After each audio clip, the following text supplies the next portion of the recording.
केवल मिट्टी और मिट्टी में सने दो हाथ, बस यही है इस कला की कला यात्रा, जिसमें बस जाता है जीवन का पूरा दर्शन। कलाकार सोचता है, मिट्टी को छूता है और उसे देता है एक बोलता हुआ आकार, मगर किसका? आइए इन्हीं के मुख से सुने। इसमें हम क्ले मॉडलिंग में नारी की जो पीड़ा है उसको हम दर्शाना चाहते हैं। अंदर जो फीलिंग्स होती हैं वो हम आपको अपनी मूर्तियों के द्वारा दिखा रहे हैं। नारी का अर्थ केवल पीड़ा नहीं है, नारी सौंदर्य की प्रतीक भी है। यहाँ एक प्रयास नारी सौंदर्य को चित्रित करने का। मिट्टी की उपज है ये लकड़ी, जो शायद मिट्टी के परंपरागत कर्तव्य को नहीं भूली। इसलिए लकड़ी भी इस समय कलाकार के हाथों में समर्पित है, स्वयं को एक आकार देने के लिए। इस तरह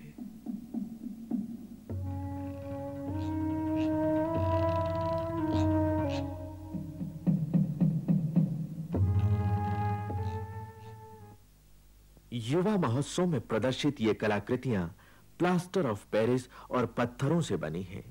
मगर क्या ये आपको प्लास्टर ऑफ पेरिस या पत्थर लगती हैं? क्या इनमें हमारे आसपास के चरित्र नहीं दिखते? वो चरित्र जो कुछ सुलझे हैं, कुछ उलझे हैं, कुछ हम हैं, कुछ तुम हैं, तो शायद कुछ गुम भी हैं।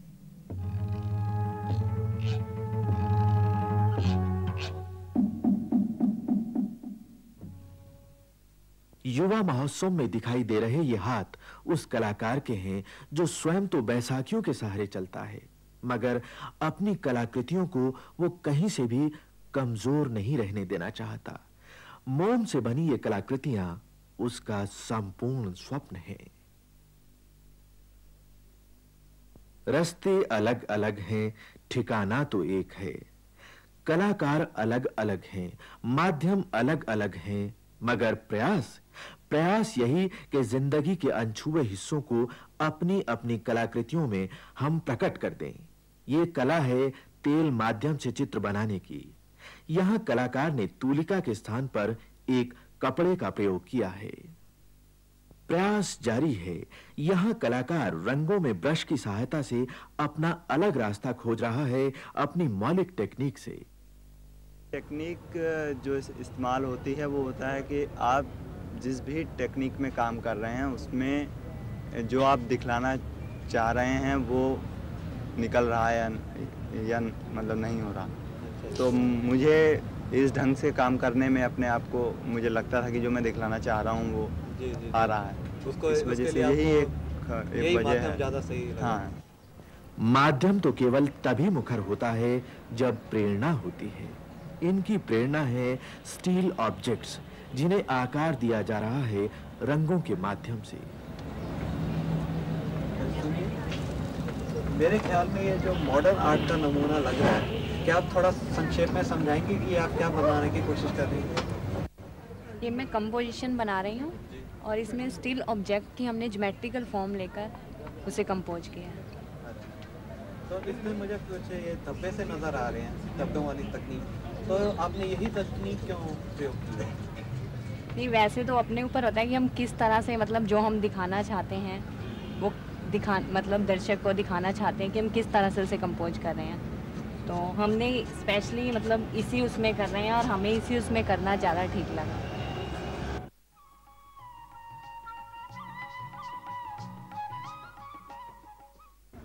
कला को प्रकट करने के लिए शैली भले ही अलग हो कलाकारों की, किंतु उन सब का प्रयास यही है कि अपने भावों को वो किसी भी तरह अभिव्यक्ति दे सकें।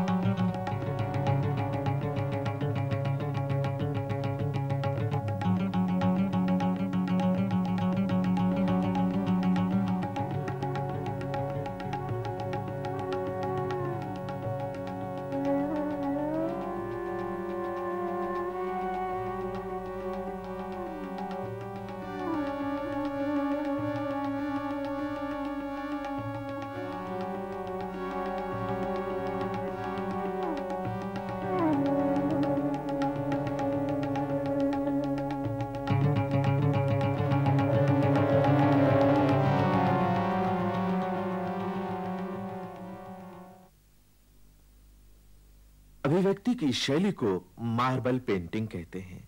इसमें कलाकार कागज और रंगों को भी कलाकार की तरह कुछ-कुछ स्वतंत्र छोड़ देता है, ताकि वो खुद भी वो प्रकट कर सकें जिनके लिए उनका अस्तित्व है।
वाटर कलर्स अर्थात जल रंगों से चित्र बनाना एक परंपरागत शैली है, जिसका एक उदाहरण आपके सामने है।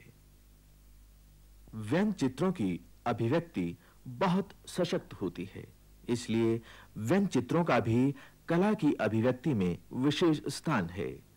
व्यंग चित्रकला के विषय में सुनिए एक युवा व्यंग चित्रकार रोहनीत के विचार। जी हाँ, ऐसा होता है। पहले आपको बुनियादी बात अपनी ये बता दूं कि हमारे लिए कोई भी चेहरा खूबसूरत या कोई भी चेहरा विकृत नहीं होता। हमारे लिए सब चेहरे एक समान होते हैं और हर चेहरे की एक अपनी अपनी विशेषताएं होती हैं।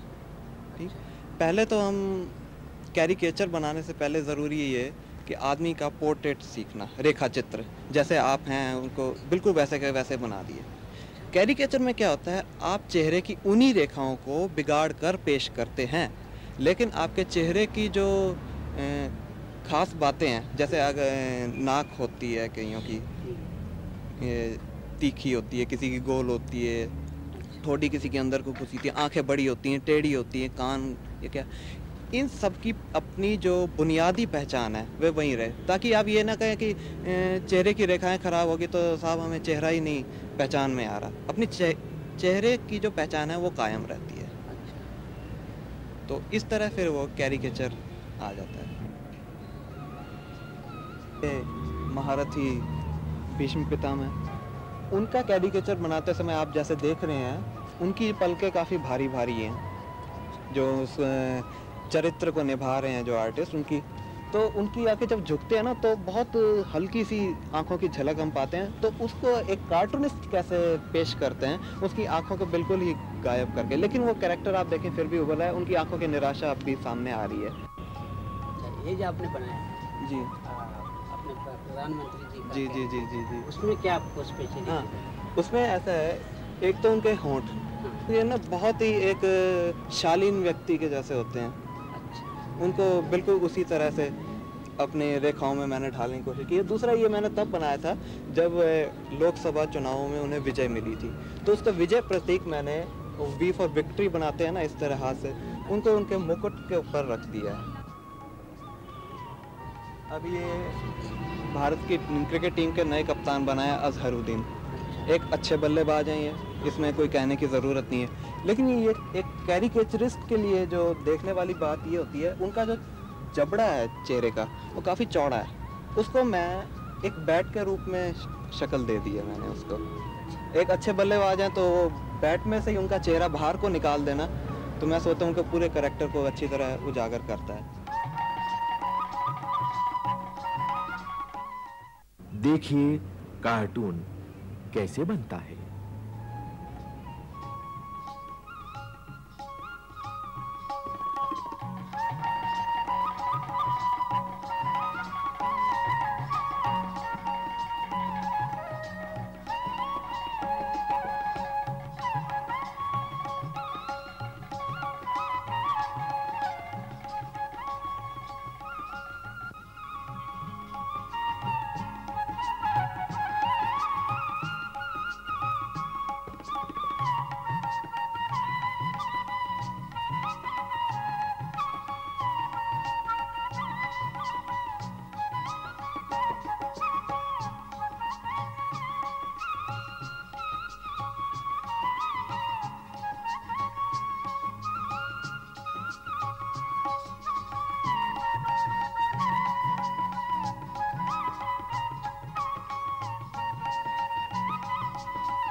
कार्टूनों के विषय कहां-कहां से लिए जा सकते हैं, प्रस्तुत है इस बारे में कार्टूनिस्ट रणजीत राणा के विचार।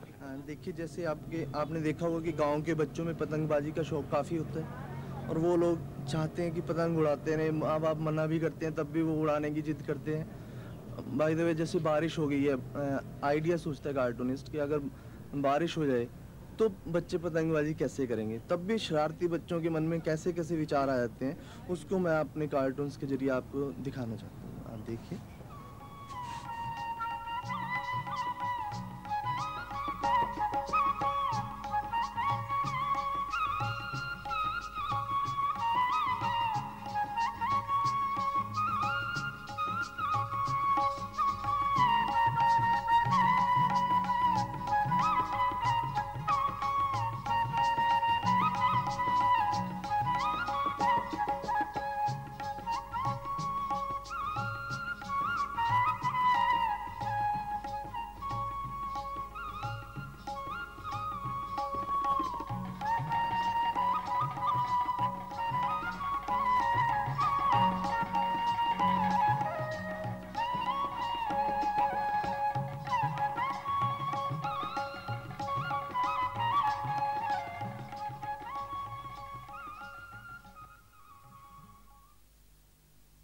अजय समीर का यह व्यंग्य चित्र दहेज की प्रथा को जाहिर करता है।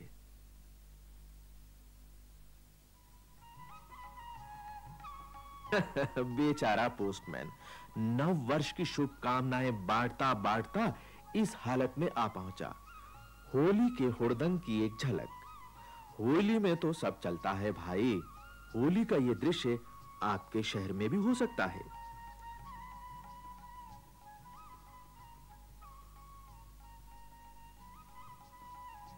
अब ये तो रही शहर की बात, लेकिन गांव में भी कार्टून और कैरिकेचर को प्रोत्साहन मिलना चाहिए, क्योंकि ये एक ऐसी विधा है जिसमें कम से कम समय और कम से कम लाइनों में कलाकार जो है अपनी भावनाओं को व्यक्त कर सकता है।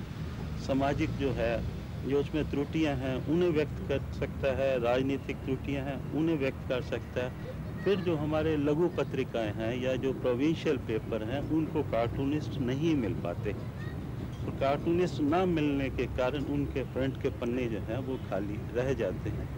अगर वहाँ भी इस तरह के आयोजन हो और वहाँ के लोगों को पता लगे कि कार्टून और कैरिकेचर एक ऐसी विधा है जिसके कार्टूनिस्ट ना मिलने की वजह से वो उनके जो पर्चे हैं वो गेटअप उनका नहीं आ रहा, तो वहाँ पे स्पेस है लेकिन आर्टिस्ट नहीं है। अगर छोटे छोटे ऐसे फंक्शन करके अलग अलग जगह गांव में, कस्बों में, और वहाँ कार्टूनिस्ट और कैरिकेचर जो हैं, कैरिकेचरिस्ट इकट्ठे किए जाएं, तो मुझे लगता है कि ये कार्टून और कैरिकेचर की जो सभ्यता है ये पूरे देश में फैल जाएगी और हर सब्जेक्ट के ऊपर, हर इंसिडेंट के ऊपर एक सतह बनेगी बातचीत करने की पाठकों के साथ।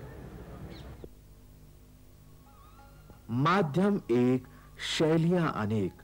कोई बनाता है पोस्टर और कोई किताब का आवरण, तो कोई ग्रीटिंग कार्ड्स यानी बधाई पत्र बनाता है। बच्चों के द्वारा बनाए गए चित्र उनके अपने परिवेश का चित्रण करते हैं। बच्चों के द्वारा बनाए गए चित्रों ने भी अपना विशेष स्थान इस महोत्सव में बनाए रखा।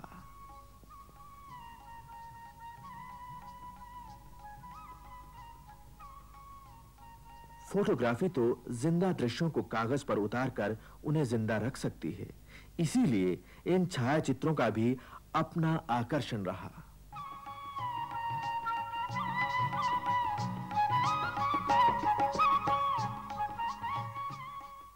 सिर्फ एक बात जो मुझे एजुकेशनल पॉइंट ऑफ व्यू से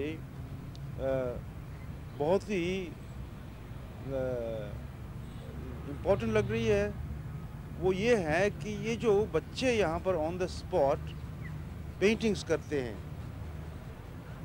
चूँकि ये बिल्कुल सोच समझ के तो करते नहीं हैं और कुछ उनको पता भी नहीं होता कि हम क्या करें, तो इन्होंने जो दृष्टियाँ अपने माहौल पर लाई हैं वो बहुत गंभीर है।